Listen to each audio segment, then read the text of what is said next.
Hello guys! Hello Scorpio! Welcome dito sa aking channel, Scorpio. Alamin natin Scorpio kung anong messages, vibration, gabay, energy para sa inyong lahat. The general reading, so pwede kang makaresonate dito. Gamitin mo yung intuition sa panonood, Scorpio.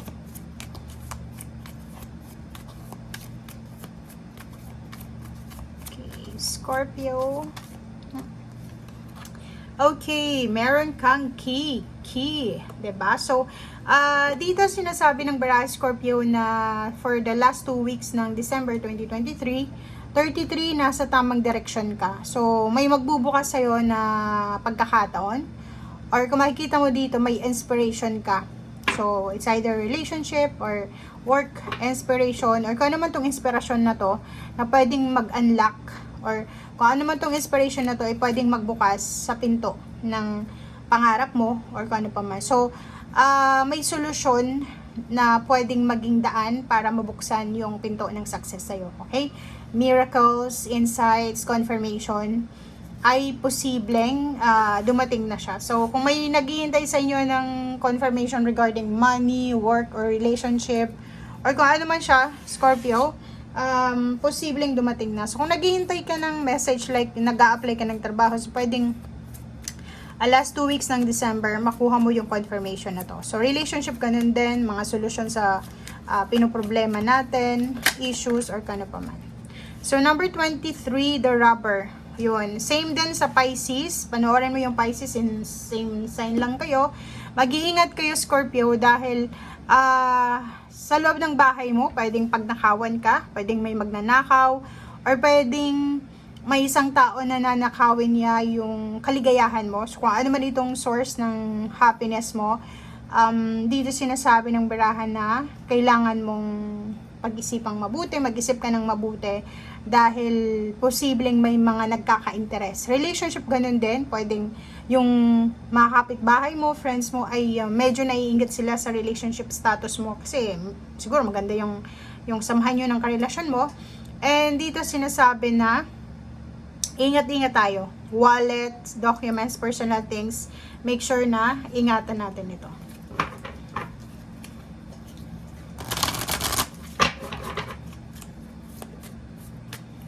Okay, Scorpio. Okay.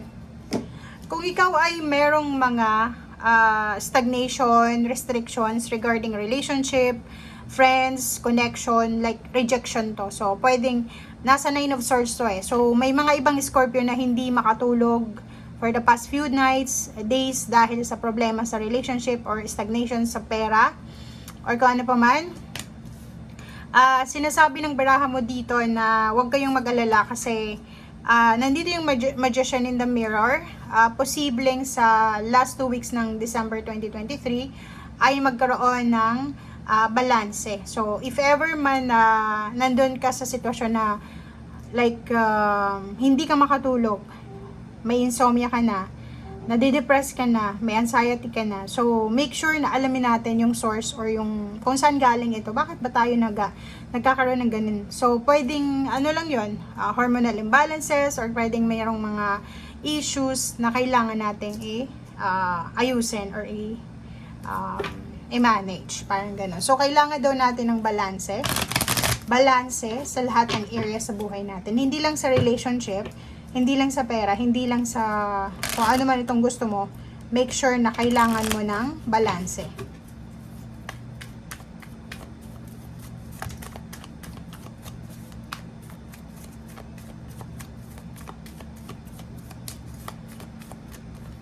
Okay, so Hangman, meron kang mga nakahang na plano na posibleng ituloy mo for the last 2 weeks of December. So either travel plans, so yun.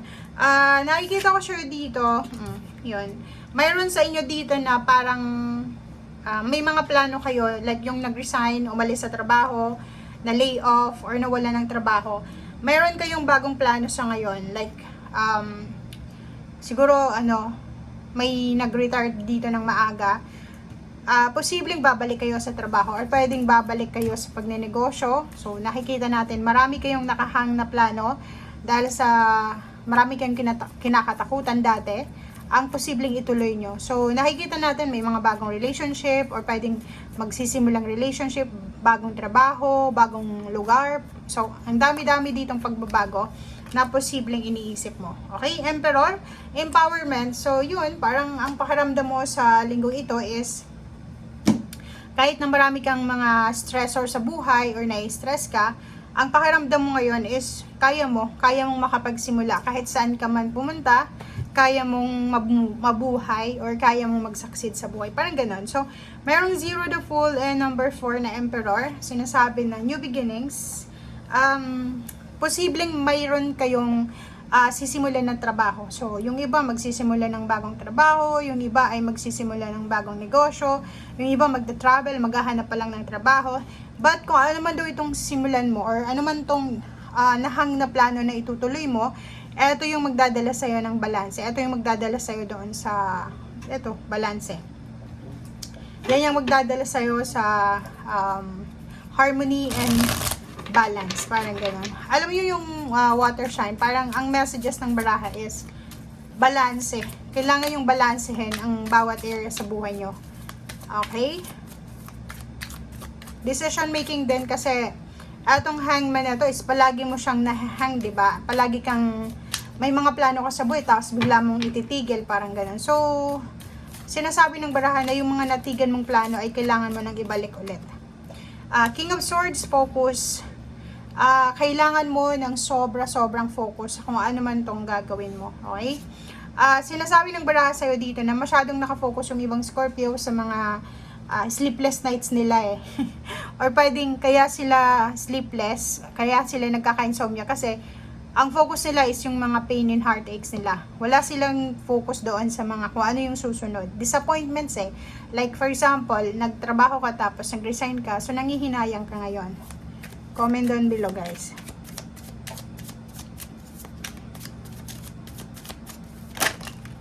Okay, Ace of Cups. Eight of Swords. So, nandito yung Eight of Swords. Nandito yung Nine of Swords. Sinasabi ng baraha mo dito na mag-iingat tayo. Kasi, may iba sa inyo dyan na pabago-bago ng isip eh. Pabago-bago kayo ng isip. Hindi nyo alam kung ano ba talaga yung gusto nyo. 'Di ba? Kung makikita mo dito, sinasabi ng baraha, mag-focus ka sa kung ano yung solusyon sa ngayon. Ace of Cups.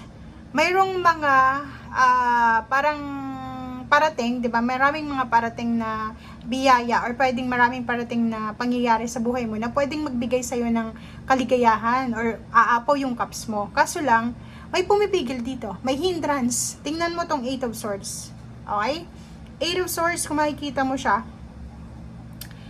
may pumipigil eh. Parang binipigilan ka. Sino ba to? It's either relationship, it's either mga tao sa paligid mo na walang tiwala sa'yo, family mo, or kung sino man siya. So, kung makikita mo dito, ang sinasabi ng baraha, kung magpo-focus ka talaga, Scorpio, sa usaping focus to money man yan or relationship, makukuha mo talaga kung anong gusto mo. Makukuha mo talagang maging masaya.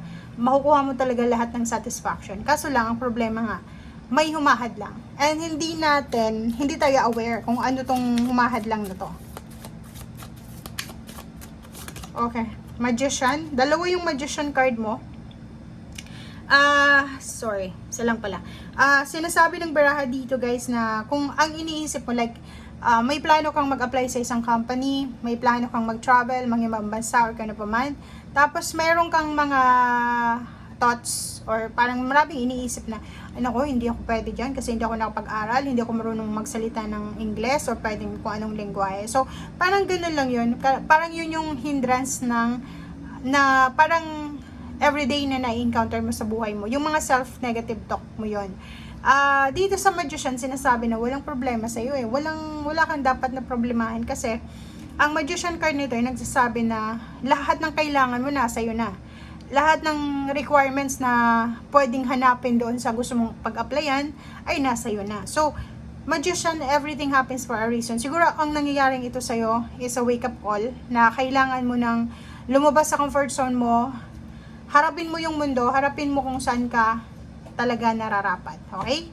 Kasi parang nakikita natin dito may iba na nagtatago sa kanilang comfort zone. Okay?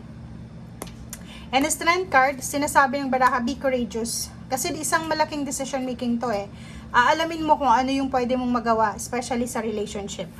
Okay? And Three of Pentacles, kung ikaw ay decided na para sa freedom, financial freedom, or kung gusto mong magkaroon ng financial new beginnings, make sure daw na i-enhance natin yung skills na wala tayo. Like for example, balik eskwela, pag-aralan mo kung ano yung mga dapat mong pag-aralan sa trabahong papasukin, may mga trainings, collaborations, businesses, partnership, or ano pa man siya. Okay guys, thank you for watching. Bye!